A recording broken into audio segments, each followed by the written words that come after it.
Hello, everyone.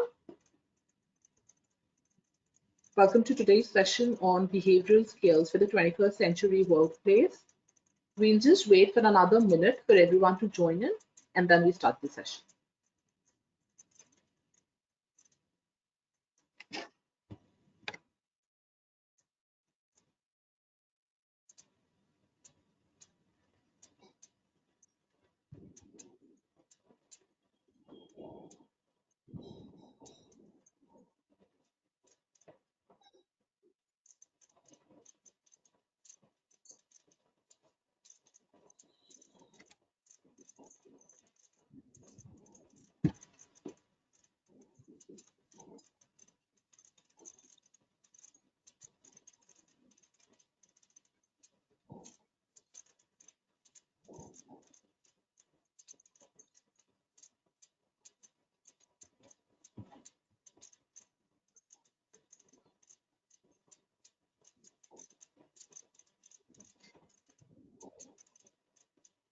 For those of you just joining us, welcome.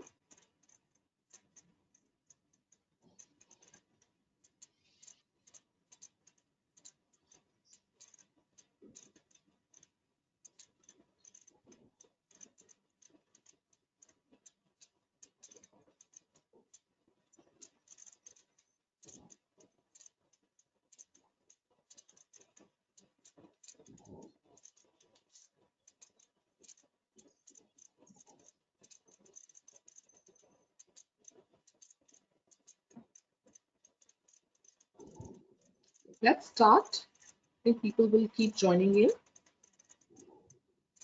So hello, everyone, again. Welcome to today's session on behavioral skills for the 21st century workplace. I would like to introduce today's presenter, Ms. Teju Nageswari. She is the founder and CEO of nsmiles.com, an organization focused on enhancing personal well-being of youth and adults. She has been a TEDx speaker and is a recipient of 51 Most Fabulous Happiness Leader Awards from MHRD, is a mindfulness trainer, and an author of 21st Century Behavioral Skills in association with Government of Karnataka. Myself, Anushri Mittal from NASCOM. The two things I would just like to bring to everyone's notice during the webinar is a recorded version of this webinar will be emailed to all the attendees after the webinar gets over. Also, we would love to hear from you. So if you have any questions during the course of the webinar, you can share them with us in the question box, and those will be answered in the last 10 minutes of the session. Over to you, Teju. Hi everyone, good evening, and it's such a pleasure to spend time with you. And I really thank each one of you for you to take time from your busy schedules and joining here for our personal development. So I'm gonna start with a couple of slides. I'm not sure if every one of you joined on the web. So I would be speaking out, and then also so that people who are joined on call can also attend this. So the world is really emerging fast. It's changing every day with all the remote working we are, with globalization in place, and with the mobility, and along with it this pandemic, and with the emergence of newer technologies like machine learning, robotics. How can we cope with them? What skills do we need to navigate this shift of economy, the world, how it is handling, the pace of how it is happening to how we are? How can we be more valuable? How can we showcase ourselves as more valuable people in our organizations, to our managers, and people who are willing to join into the organizations, like students of the last year of engineering colleges or any other professional degrees? How can you make yourself more valuable to your job employers or prospects? That's what is our today's discussion. And there is a different kind of problem the world is facing today. It is a mixture of millennial population, which are like the Gen Z and the million Z, that's joining into the workforce, who are to work with the traditional people who are like experienced. And today, as you all know, the talent and the skill is where which is dictating all the rules how an organization has to perform.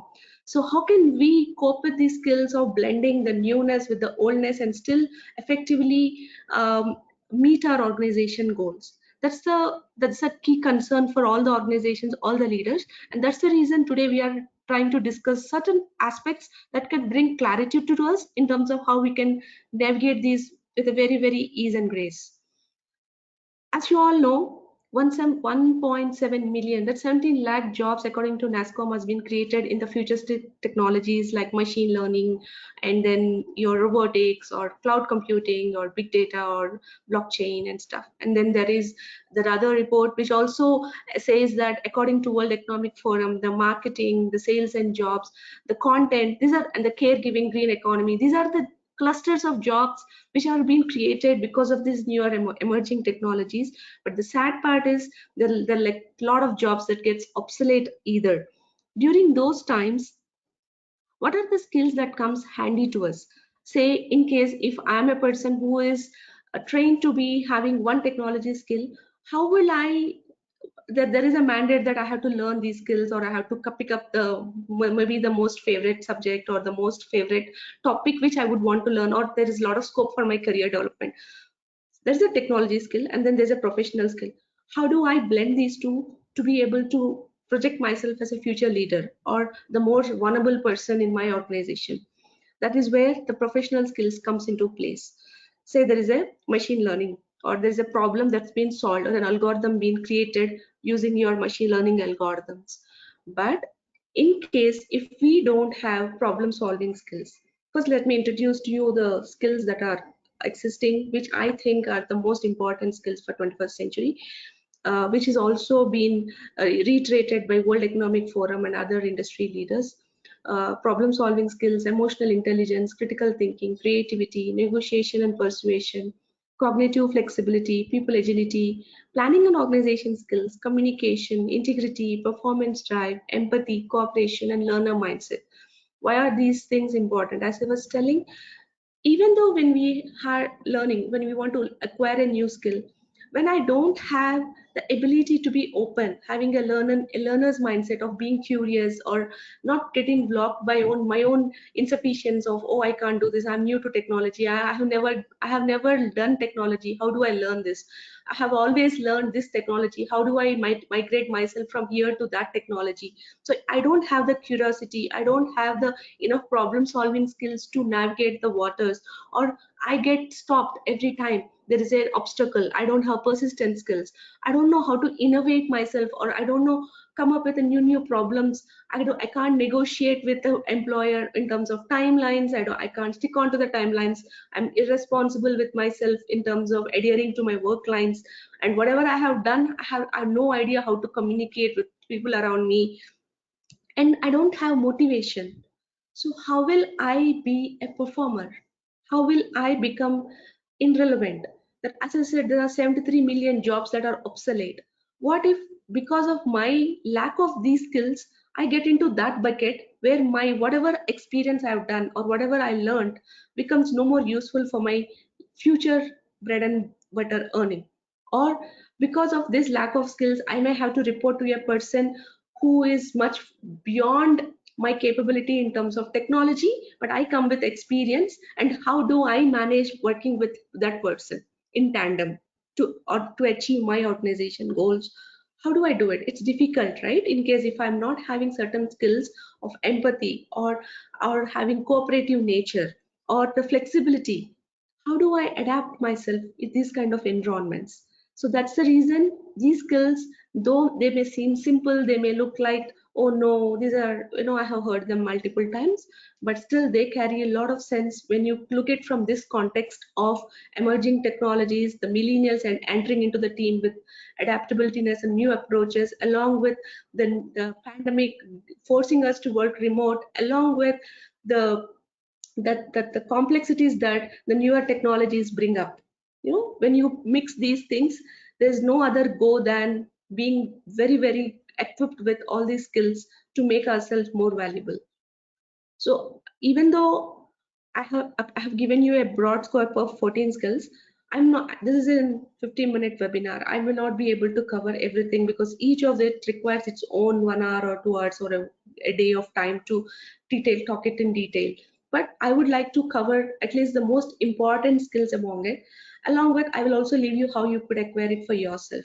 So for learning any skill, the first thing that is required for us to know is where do we stand? Because this is all knowledge. Yes, knowledge is very good, but it becomes real in terms of me building that competency or capability when I stand in that and know that, okay, I'm here and I may have to go there to be able to achieve but ABC goal. For that, first I understand where I stand, then I know the gap. I start acquiring the knowledge. I may attend webinars, I may go through books, I may look into all these learning and development portals which your organizations might be offering, and then I practice those skills in my mind, because there are a lot of frameworks, there's a lot of accumulation of knowledge. So I have to assimilate it such that I start applying it. And then I also apply it at my job. If I'm a student, I'm going to do it during my talking with my friends, or doing my final year project, or when I'm applying for my job, or when I'm in my interview. So all these emotional intelligence skills, all these skills are very, very important at every phase. Even if you're a person who is a senior manager, or you're aspiring to be a leader in terms of your like team leader or a project manager, or you're a student who's wanting to get into a job, or you're at entry level, wherever you level you are, if you want to excel at your current work, or you wanted to aspire much beyond your peers, these are your kitty. So always it's important to first understand where I am, and then start the next level of how I acquire, and then practice it. This is a three-step approach which I think can help any person to acquire any kind of skill in a much easier way.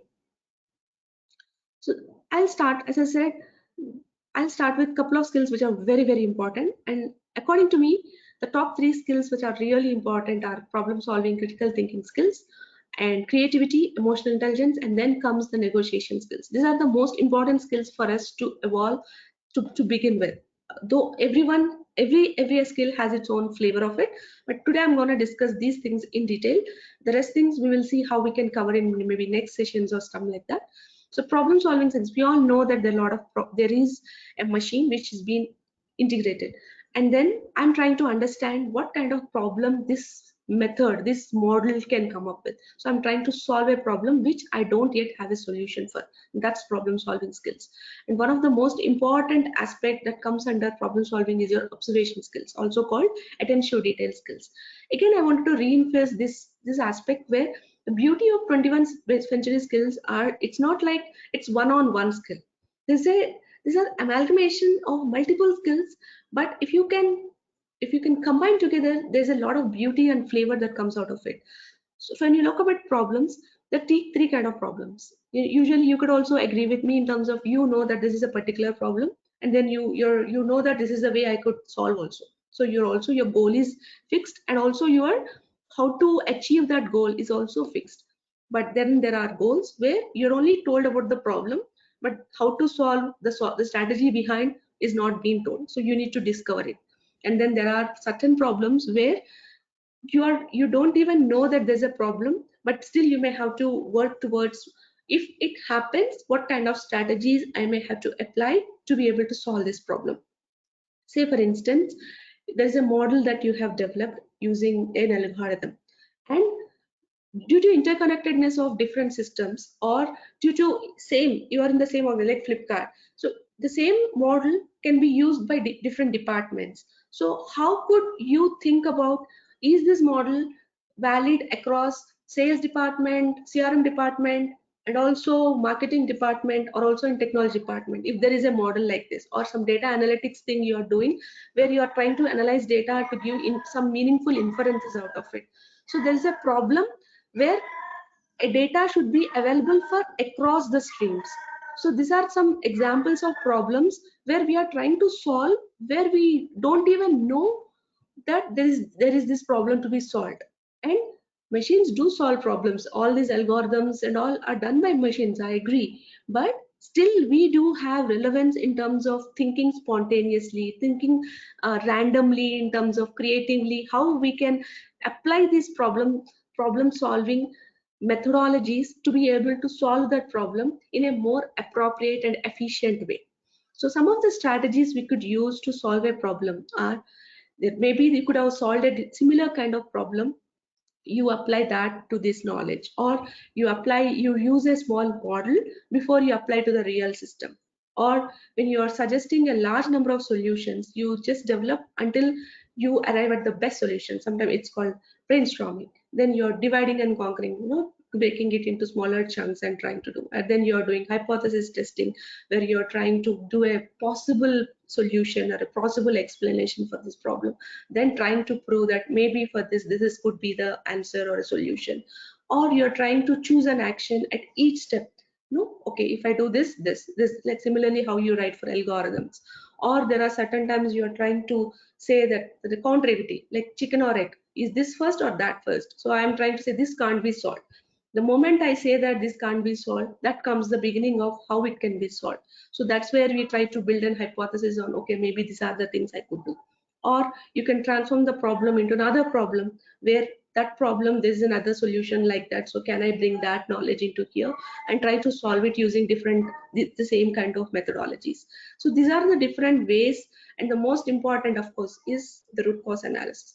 So these are the most important strategies you could apply. Either it could be one or it could be multiple, to at least solve the problem, trying to clearly establish what the problem is and how I can solve it. The next important skill which I was talking was critical thinking and decision making. So critical thinking is acting deliberately, trying to analyze the things and then coming up with a better solution on why I'm trying with a relevant answer on why I'm choosing this solution than the other solution.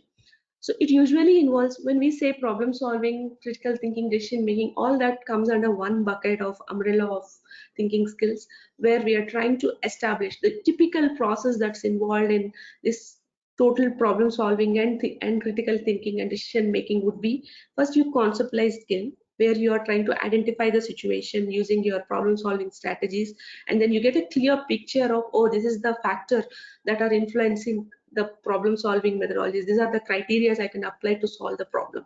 Then comes the logical reasoning skills, where I'm trying to analyze the data and collect all the relevant information for me to require to solve this problem. Then I'm also giving the criteria, the necessary criteria to say that this problem is solved. What kind of criteria are important for me to, like weights, like if you have this one is more important, this is less important, this is more important. So when you come up with this kind of criteria, it gives us more and more meaning in terms of drawing conclusions in a more objective way.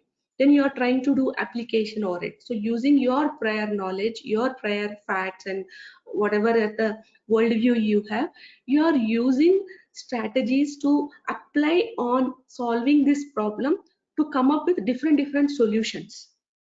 And after you come up with different solutions, you're weighing each against the criteria you have first established, like weights. Okay, I'm trying to say this is an alternative solution. If I go this way, these are the weights, these are the pros, these are the cons. If I go through this, these are the pros, these are the cons. And I use empathy, and empathy is another critical skill which we are trying to see from others' point of view, if this problem is only for me or other problem also. And I'm using inductive skill from inferences from the previous thing, or deductive skills from hypothesis theories. I try to come up with, okay, using those I'm coming with this inference that this is the conclusion, and because of this conclusion I'm using this skill as the way to solve this problem. And then using this I come up with different solutions which are all which are all which we can choose based on different weights between different criterias of judgment. And then I use decision making skills to arrive at the best solution among each of these solutions which I have arrived, using those weights or criterias for judgment, looking at, okay, these are my biases, these are my inferences, and how which solution can be the most fit solution for this particular problem, which could be either the three problems I've discussed earlier. It could be the best solution which you may want to see would be something which has least negative impact on the current systems. You take less effort in terms of time and money, and then the result is much better. Also is repeatable, saying if you have solved a problem for this, it could also be used for the reusability factor also could be there. Then it could be the best criteria to apply in solving a problem. And using this as a solution, I use to synthesize it with my existing system and see if the problem which I have started to solve is completely solved or not. So these are the 6 steps which are required for us to solve any kind of problem using your critical thinking skills. The next important aspect, as I said, was emotional intelligence. Emotional intelligence is, you have heard it, I'm sure all of you have heard about this skill, where your ability to identify what emotion I'm going through, how was the other person reacting, how can I help that person in managing my emotion, other emotions in a more positive way, is all the key aspect of emotional intelligence. And factors like compassion, tolerance, curiosity, being calm under pressure are really a big considerations for the future, where everywhere people are looking for this kind of characteristics to help them become future leaders. So what are the some of the signs of poor emotional intelligence, uh, one second. Some of the factors which are influencing our emotional intelligence are, people with low emotional intelligence are very quick to blame others, or they get into arguments, they don't understand, they get stressed very easily, they overreact, they take everything personally, and then they don't forgive, they hold grudges, and then they get easily offended for any feedback or any kind of criticism or any kind of comment somebody passes, and they quit very easily. Any obstacle comes, they just want to give up. They're very fearful of change, and then they have a huge difficulty in saying no for any kind of request. And on the contrary, people with high emotional intelligence, they admit when they make mistake, they take feedback as a means to improvement, they are very calm under cool under pressure, they are very sensitive to how other people's react for their emotions, and then they they know their strengths and weakness, and most importantly, they don't give up. They know when to say no and when to say yes in a more gentle way, and they also are very forgiving in terms of they don't hold grudges. So how can we develop emotional intelligence skills? Is the first thing you could ask for yourself when you are looking at how I can attain myself would be, what am I feeling now? Emotional vocabulary is very, very important for enhancing your emotional intelligence. Emotional vocabulary is sad, anger, jealousy. When I randomly ask any of you, how are you feeling? The maximum thing many people say is okay. I'm okay. Okay is what? Are you sad? Are you excited? Are you bored? Are you interested? Are you feeling sleepy? These are the emotions vocabulary. Once the moment I know that I'm going through an emotion, then I apply empathy in terms of what emotion is the other person feeling right now. And then I can say how I can self-regulate it using my positive coping strategies or social skills, how I can talk to another person to help me feel better. And then after I go through this emotional management cycle in a more appropriate way, I ask myself, what is the reason I am interpreting this emotion? Why am I getting angry? Why am I feeling bored? What is the lack of motivation or the motivation behind this emotion?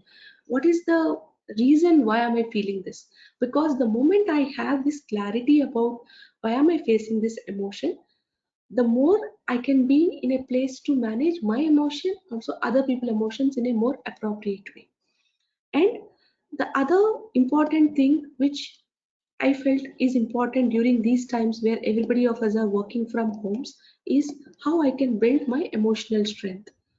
As everyone says, meditation is one of the most important way I can build my mental strength. Journaling your thoughts, building positive coping strategies like relaxation, understanding when I'm feeling stressed, I can go for a walk, nature, I can go for a positive break, drink water, eat something which are like cracking, which can give me some kind of positive emotions.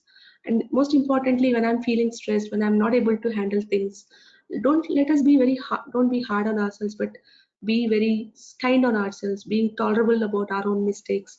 Because when somebody makes mistake, we'll say it's okay, but when we make mistakes, we are very hard on ourselves. So let us, being trying to be kind at that time, but even though there's a lot of impact on it, and the whole world says, "How could you do it?" I say, "Yeah, I had a mistake. it's okay.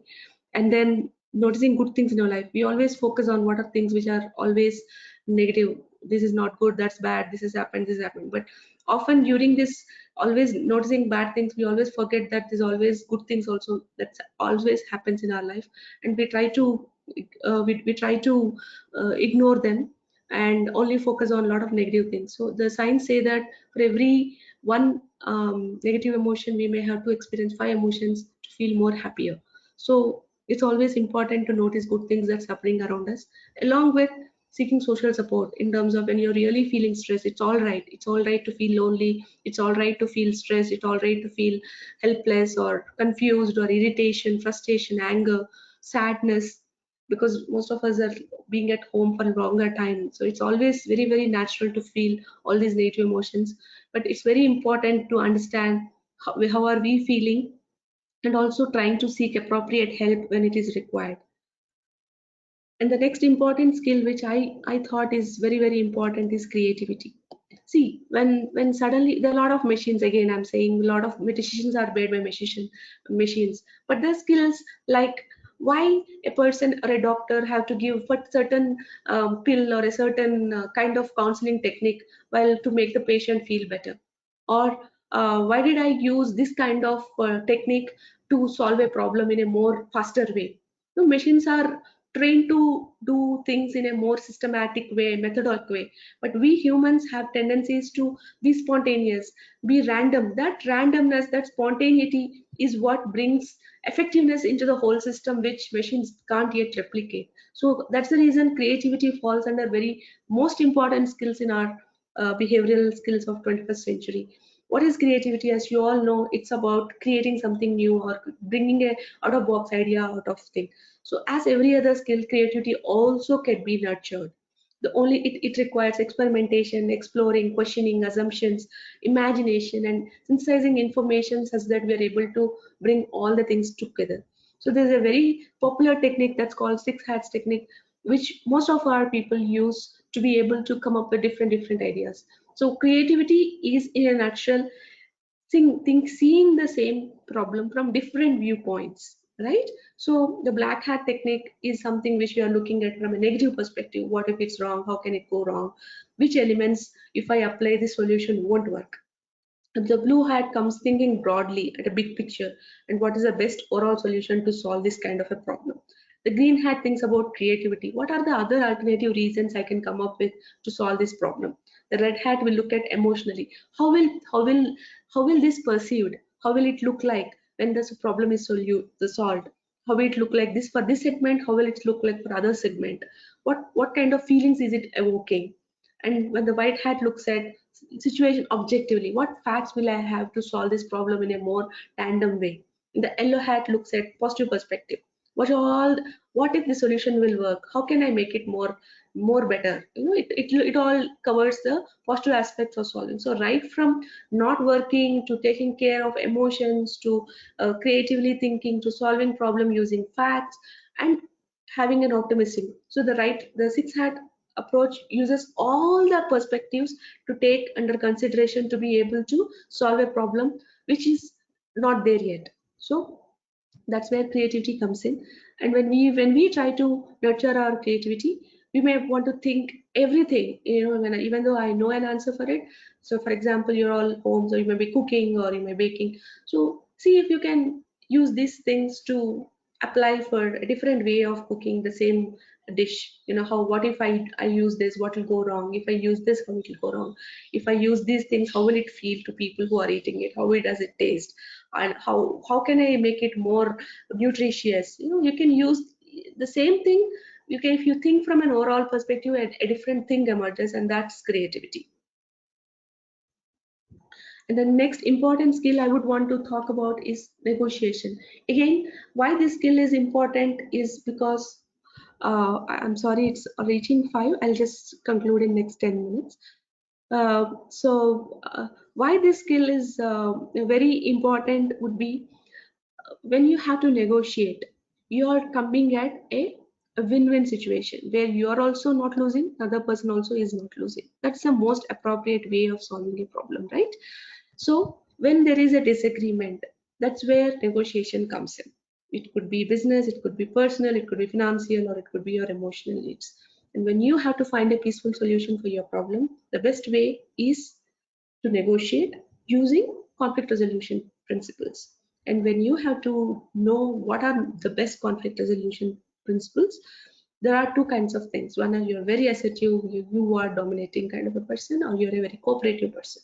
But when you apply the enough assertiveness and enough cooperativeness, the beauty of it is collaboration, where you also win, the other person is also winning. It is not like one person is trying to avoid or feeling lost, saying I have no lack of freedom, or I'm always accommodating, I'm always saying okay, you do whatever you do, we will follow, or we are competing, I have to win. I don't see who gets hurt, I don't see, I don't care how it happens, but I just have to do it. Or I'm just compromising on everything, saying okay, you, when someone who is more assertive comes and talks to us, we just say yeah, yeah, fine, fine, kind of a thing. How can we use this to our work life or our personal lives would be by following these steps, in terms of when you are having a conflict or when there is a need for you to establish a conversation with others. You can follow this 5-step approach to be able to resolve conflicts or come to a win-win situation from any place. First thing is identifying that there is a problem, because as I said earlier, there's always a tendency for us to avoid, accommodate. So whenever we are using any other technique, we are trying to not confront or accept that there's a problem. Then trying to sit across each other and explain, this is my point of view, what's your point of view on this, and trying to understand the differences between the point of view, because end of the day a point of view is a point of view. It can always be negotiated, it could always be discussed, it could always be solved. Only thing we should be able to have is the maturity and the wisdom to sit across the table and talk about the differences, and then get clarifications on how I can solve, what is your point of view, what's my point of view, how I can make it more effective. And then focus on the problem, not on person. So they should not, better to avoid blame games in terms of this is you, this is me, this is you, this is me kind of conversations, but making it more relevant on how we together are solving this problem, and then trying to explore an options on how using each of these things which they have discussed in your table 2, we are coming up with a win-win situations to solve the problem more effectively.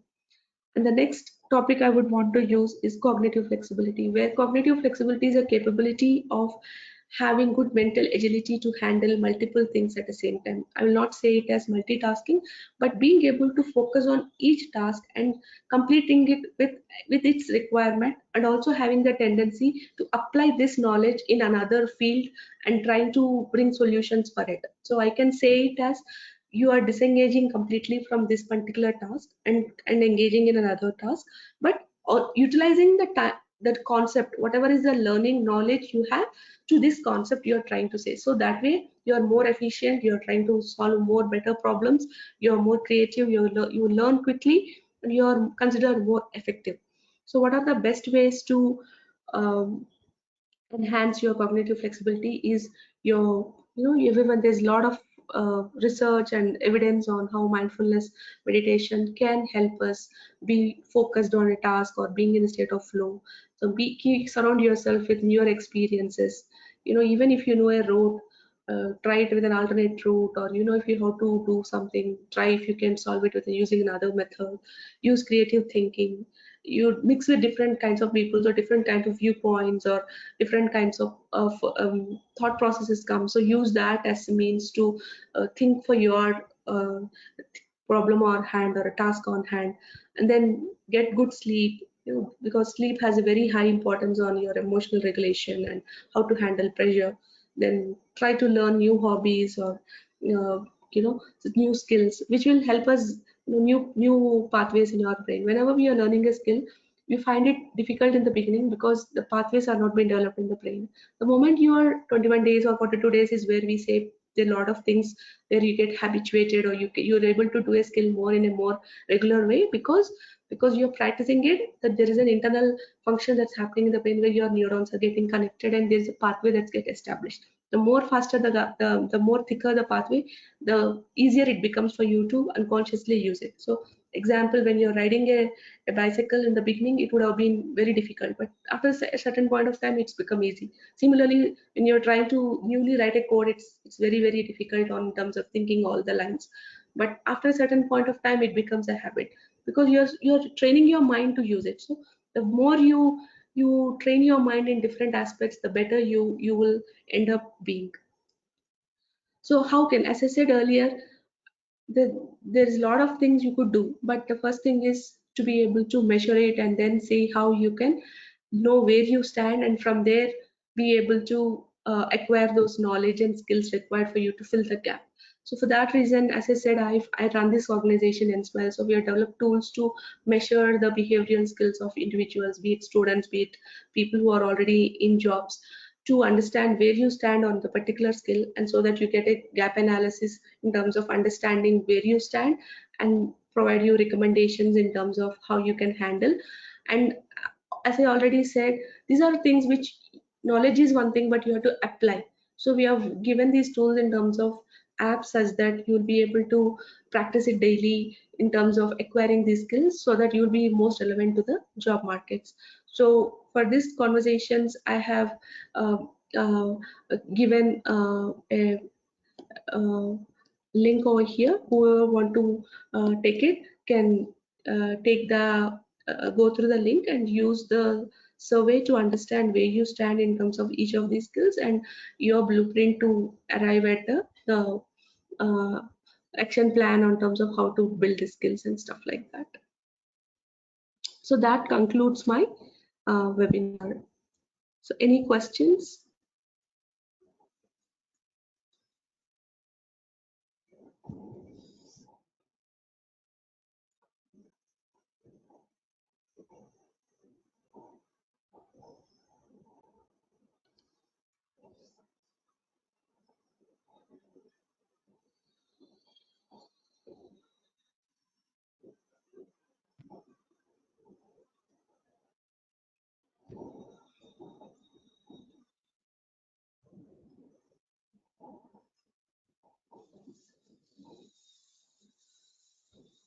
There is one question which has been posted, Huh.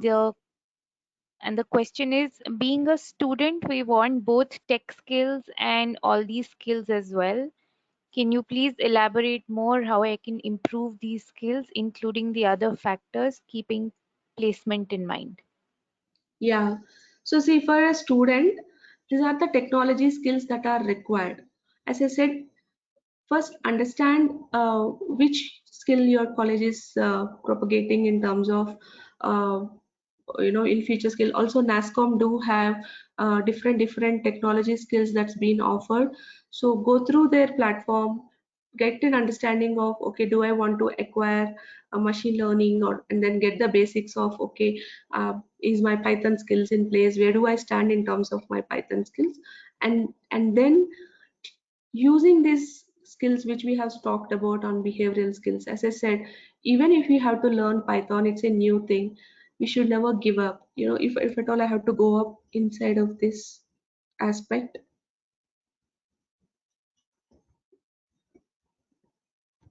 So there are a lot of times when we don't know what to do in terms of learning these skills. There might be a lot of effort that required. So there's a curiosity that is required in terms of, and persistence to be able to keep on solving problems or writing code till you get there, in terms of understanding how I can be able to freely write my line of code.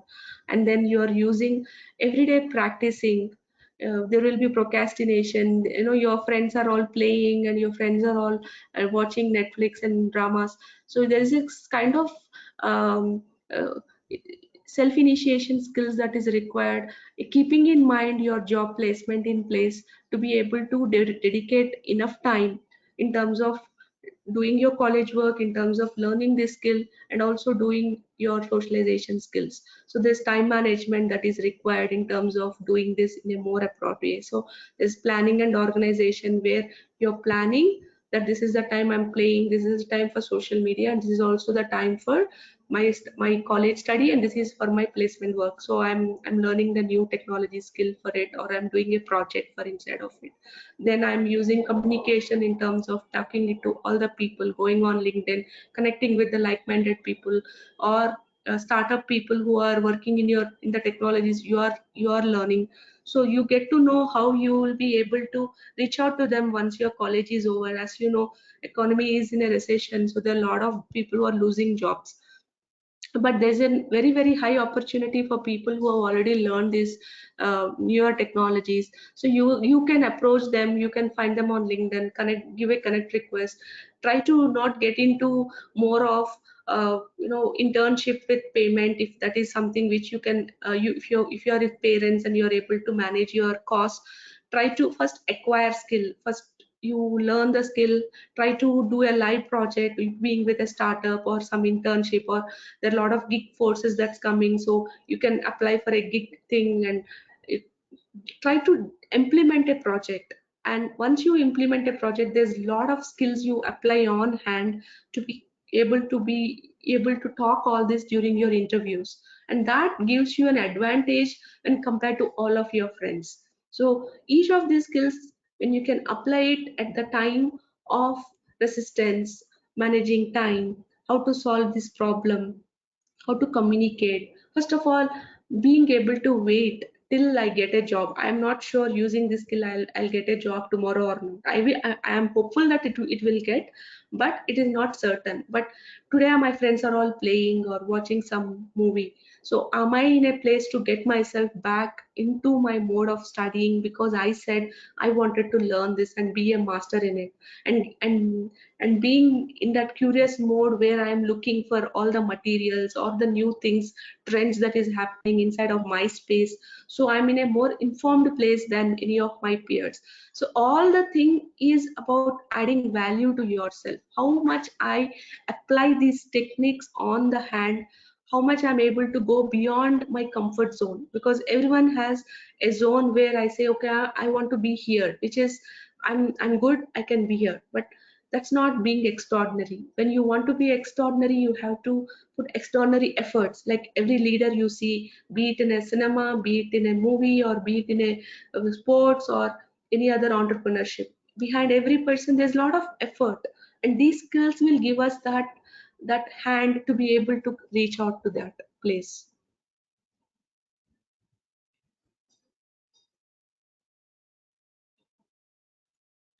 Thank you, Teju. Some of the other questions, and there's lots of them, so hopefully we'll be able to cover uh, most of these through the session. But a few questions that are coming up are around emotional intelligence. So, how do you say no politely? How do you deal with people who are emotional in nature, and how do you handle them?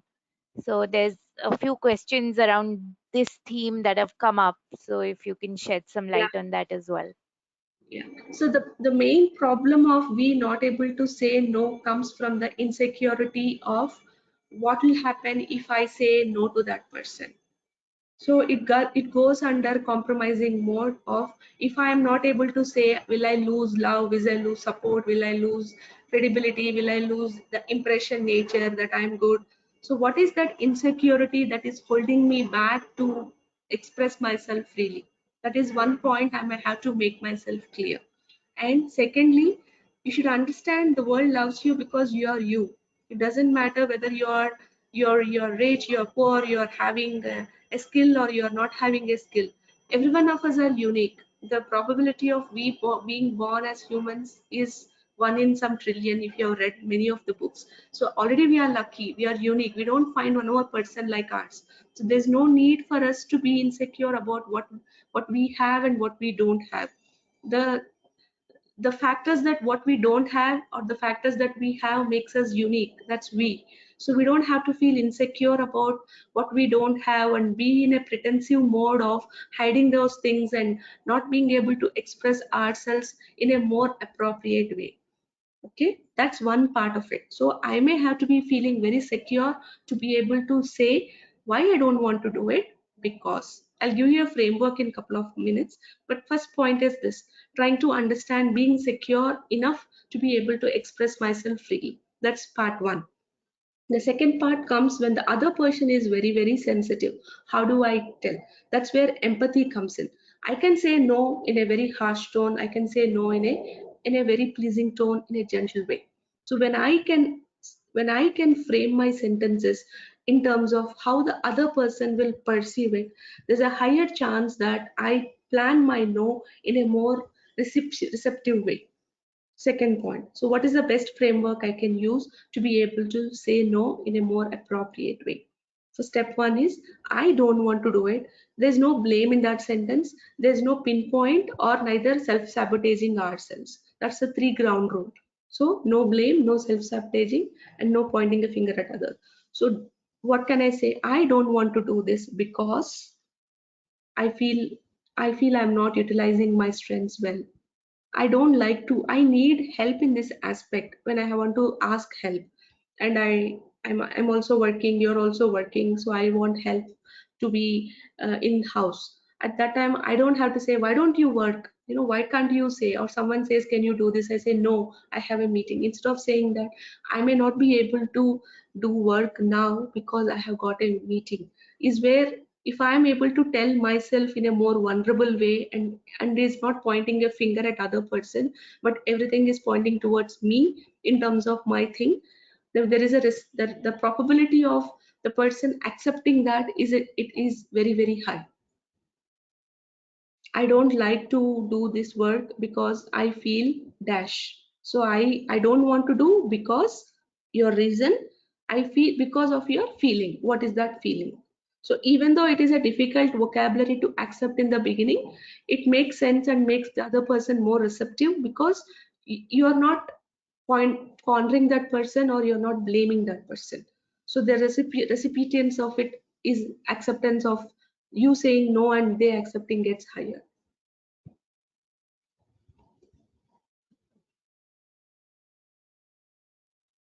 Thanks, Teju.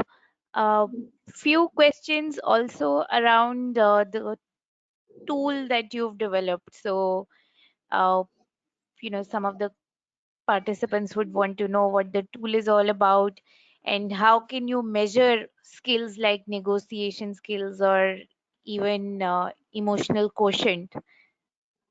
So what we have done is, as you rightly said, we have worked with the government of Karnataka for almost a year in terms of building and teaching these skills and stuff like that.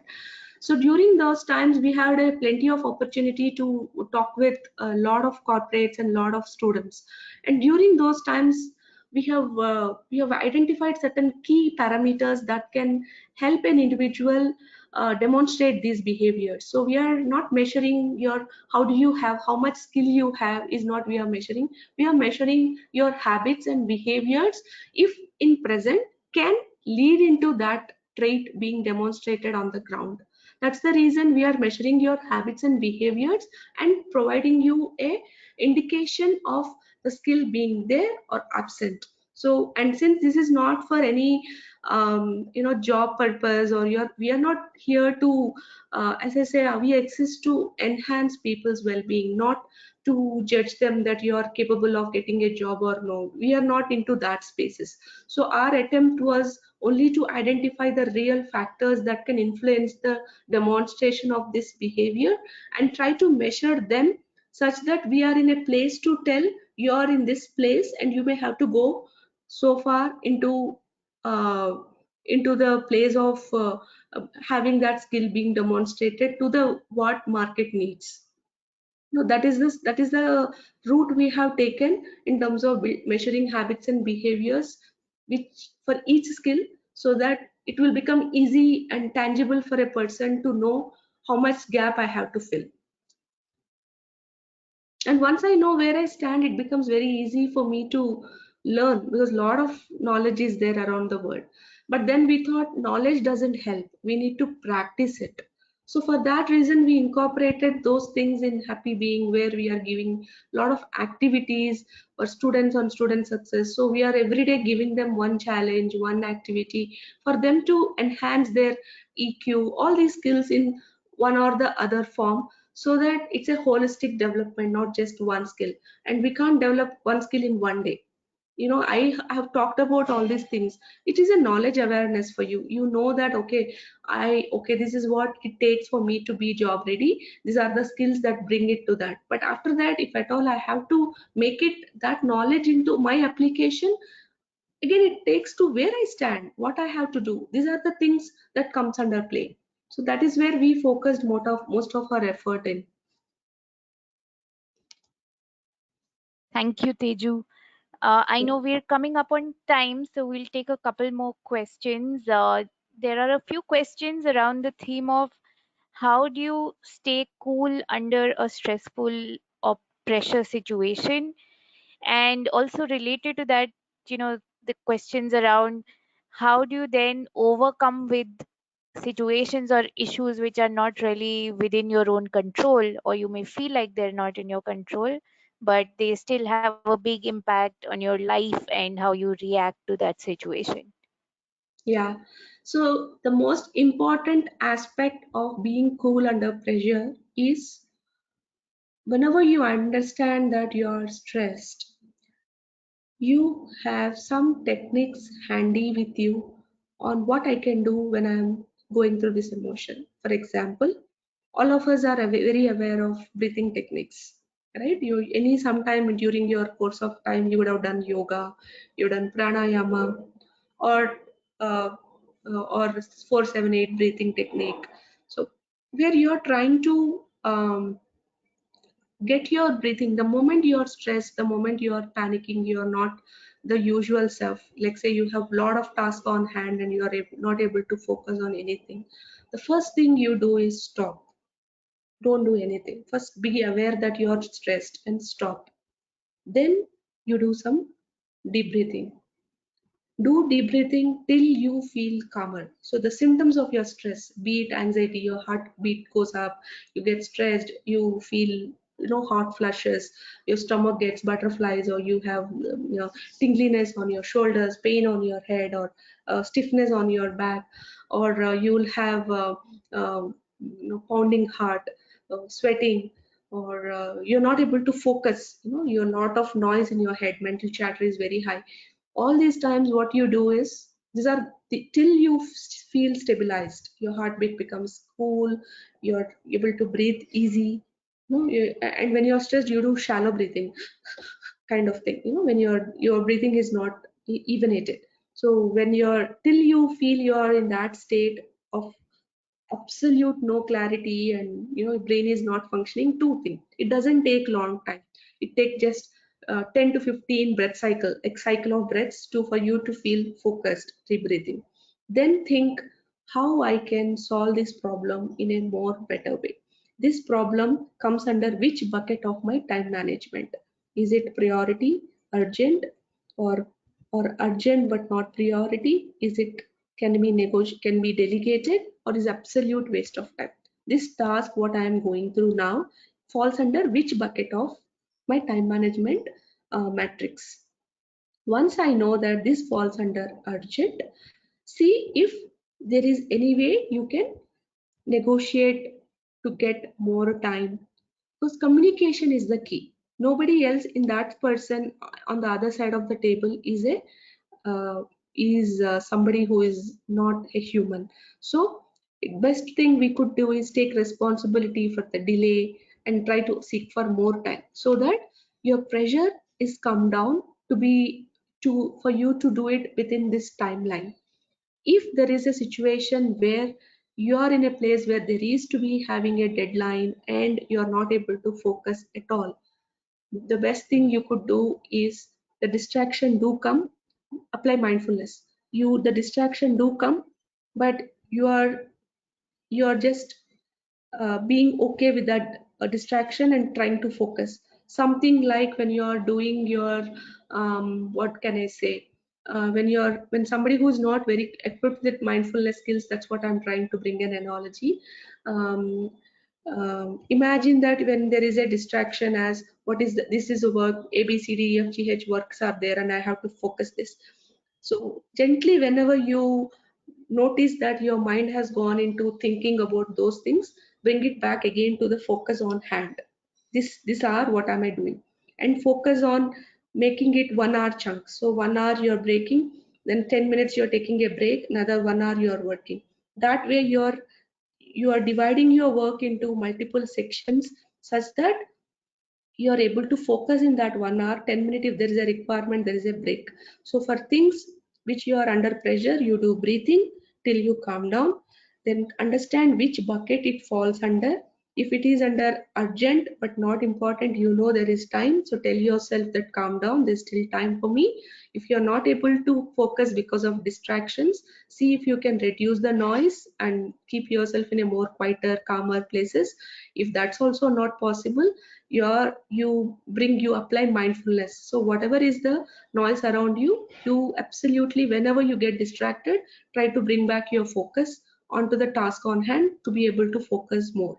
And if you realize that you are under priority one, where it's urgent and important task, please ask for more time so that you're in a place where you can handle your task with more control. So there's nothing called a situation where it is not out of control. And some of the times when you feel absolutely there is no control in the task, somebody is like screaming, shouting at home, and you are like, then you gently get away from the event of stress. So you move away yourself from that place so that you move yourself into a calmer place, or don't respond. The moment you don't respond, the other person calms down. Then you can have some mind space to reflect upon what kind of answer you could give, such that you're buying more time, or you're trying to genuinely tell your problem on why you could not able to do some task. I have given multiple scenarios because um, we are not on face to face. So I'm just coming up with different solutions which could work, and trying to say if there is another scenario in which you are facing, please make a note and write down so that I can answer that scenario also. And I hope I have answered multiple scenarios which are relevant to you guys. Yeah, I hope the same, Teju. We have a lot of other questions as well, but due to time constraints, we can't take all of them. So You do maybe, one thing, Anushri, you give those questions, I can answer them personally if there is a way I can reach out back to them. sure, we have their contact details, we can do that. Yeah. So thanks, Teju, for a very insightful session, especially during these testing times, very much needed. I'm sure it Yeah. was a very helpful session for everyone. And it's been a pleasure being with all of you today. I wish you all a very good evening. Thanks again. Thank you everyone for joining here, and I hope I could add value to your day, and it was not a waste of time kind of a thing. So thank you so much for being with me. Thanks, everyone. Thank you.